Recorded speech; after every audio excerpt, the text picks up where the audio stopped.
Friends, welcome to study with smartness. दोस्तों, आज है 8 मई 2020 और 8 मई 2020 से जितने भी इम्पोर्टेंट क्वेश्चंस बन सकते हैं उन सभी क्वेश्चंस को आज हम इस वीडियो में डिस्कस करेंगे और उनसे रिलेटेड इम्पॉर्टेंट फैक्ट्स भी मैं आपको बताऊंगा। तो दोस्तों, चलिए इस वीडियो को ध्यान से देखिएगा और अगर आपने अभी तक इस चैनल को सब्सक्राइब नहीं किया है तो इस चैनल को सब्सक्राइब कर लीजिए और बेल आइकन भी प्रेस कर लीजिए, जिससे कि आपको आने वाली वीडियोज़ की नोटिफिकेशन टाइम पर मिलती रहेगी। तो चलिए दोस्तों, स्टार्ट करते हैं आज का वीडियो। अंतर्राष्ट्रीय अग्निशमन दिवस, इंटरनेशनल फायर फाइटर डे, निम्न में से किस दिन मनाया जाता है? तो ऑप्शन आपके पास 15 अप्रैल, 20 मार्च, 4 मई, 10 जून। तो दोस्तों, इसका जो राइट आंसर है वह है 4 मई। 4 मई को मनाया जाता है इंटरनेशनल फायर फाइटर डे, जो कि फायर फाइटर्स को सम्मान देने के लिए मनाया जाता है। इसकी शुरुआत 1999 में की गई थी। दोस्तों, इसका जो प्रतीक चिन्ह है उसमें दो रंग का रिबन है, जिसमें लाल और नीला रंग है। लाल और नीला। लाल रंग आग को प्रदर्शित करता है और नीला रंग पानी को प्रदर्शित करता है। दोस्तों, यूरोप में 30 सेकंड तक फायर ब्रिगेड के सायरन को बजाया जाता है जब यह अंतर्राष्ट्रीय अग्निशमन दिवस मनाया जाता है। 30 सेकंड सायरन के बाद 1 मिनट का मौन रखा जाता है फायर फाइटर्स के सम्मान में। तो दोस्तों, आप समझ गए होंगे international fire fighter day. Next question है, किस राज्य ने हाल ही में एक बड़ा फैसला लेते हुए प्रदेश में लॉकडाउन को 29 मई तक बढ़ाने का ऐलान किया है? दोस्तों, 29 मई तक। तो आंसर आपका ऑप्शन है तेलंगाना, बिहार, दिल्ली, गोवा। तो आपका जो राइट ऑप्शन है option number A. Option number A, Telangana. दोस्तों, तेलंगाना के सीएम चंद्रशेखर राव ने 29 मई तक के लॉकडाउन की आदेश जारी किए हैं। 29 मई तक लॉकडाउन। दोस्तों, यदि बात की जाए तेलंगाना की, तो तेलंगाना की कैपिटल है हैदराबाद। यहाँ के सीएम हैं सीएम चंद्रशेखर राव और यहाँ पे जो गवर्नर हैं उनका नाम है टी सुंदरराजन, यानी कि तमिलसलाई सुंदरराजन।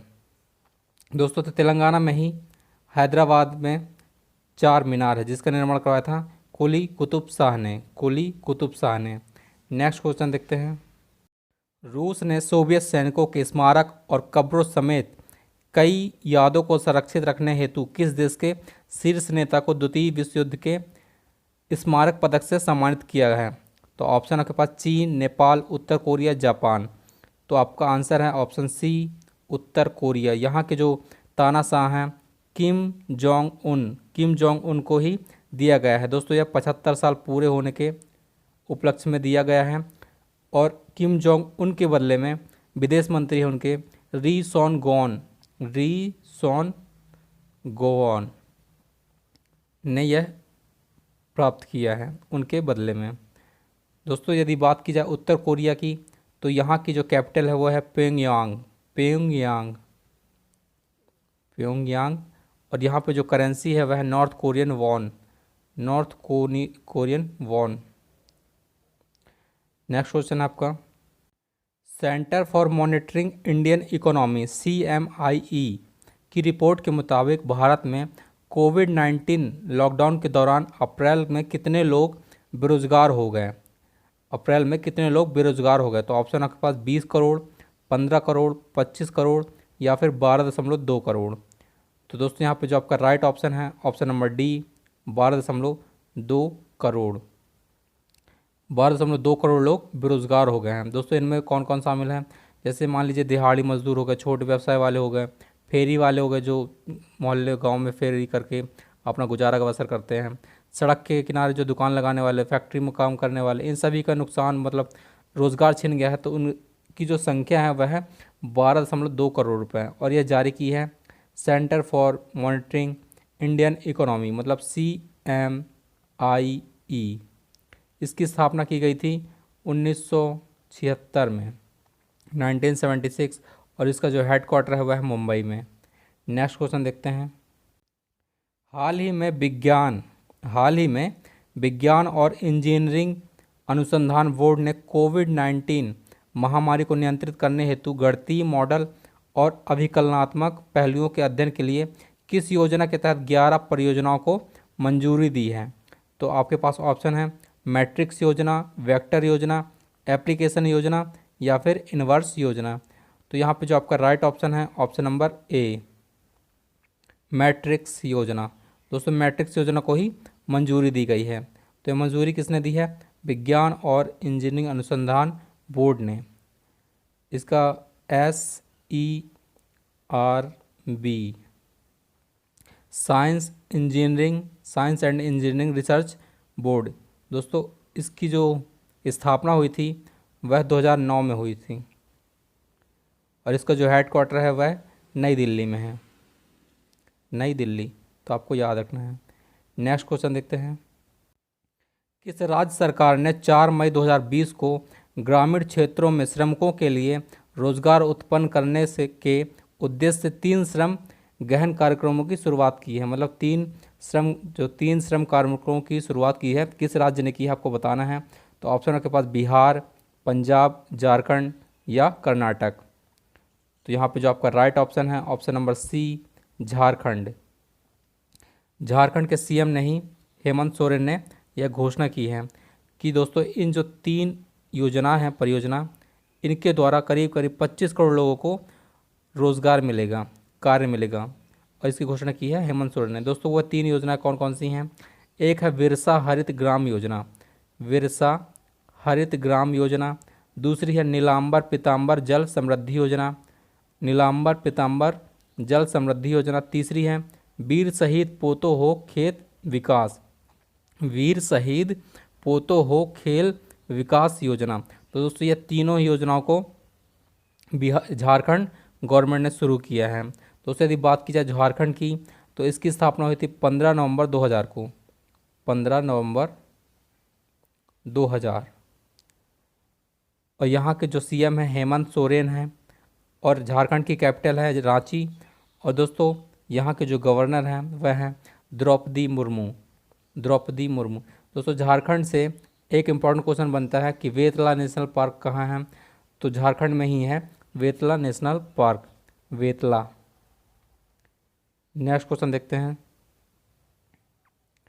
नेक्स्ट है जम्मू कश्मीर के कितने फोटो पत्रकारों को पिछले साल अगस्त में अनुच्छेद 370 के अधिकतर प्रावधान हटाए जाने के बाद सत्र में जारी बंद के दौरान सराहनीय काम करने हेतु पुलित्जर पुरस्कार 2020 से सम्मानित किया गया?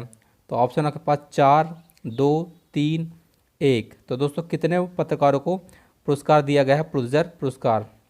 तो आपका जो राइट ऑप्शन है ऑप्शन नंबर सी, 3 पुरस्कार, मतलब 3 लोगों को दिया गया, 3 फोटोग्राफर्स को। दोस्तों उनके नाम हैं डार यासिन, मुख्तार खान, चन्नी आनंद। दोस्तों आपको याद रखना है डार यासिन, मुख्तार खान और चन्नी आनंद, चन्नी, दोस्तों चन्नी आनंद, यही तीनों लोग को दिया गया। क्योंकि दोस्तों 370 के जब वो लागू किया, हटाया गया था वहाँ से, तो उस टाइम पर पूरा वहाँ पे लॉकडाउन कर दिया गया था, पूरा कर्फ्यू लगा दिया था। लेकिन वहाँ के जो किस टाइप के हालात थे उन सभी की तस्वीर खींचने के लिए और वहाँ के हालात बताने के लिए इन तीनों को पुलित्जर पुरस्कार से सम्मानित किया गया है। दोस्तों पुलित्जर पुरस्कार अमेरिका का एक प्रमुख पुरस्कार है जो कि पत्रकारिता के क्षेत्र में दिया जाता है, और इसकी जो शुरुआत हुई थी 1917 में हुई थी, 1917 में। दोस्तों 1917 से आपको याद रखना पड़ेगा कि इंडियन नेशनल कांग्रेस की जो पहली महिला अध्यक्ष बनी थी एनी बेसेंट, वह 1917 में ही बनी थी।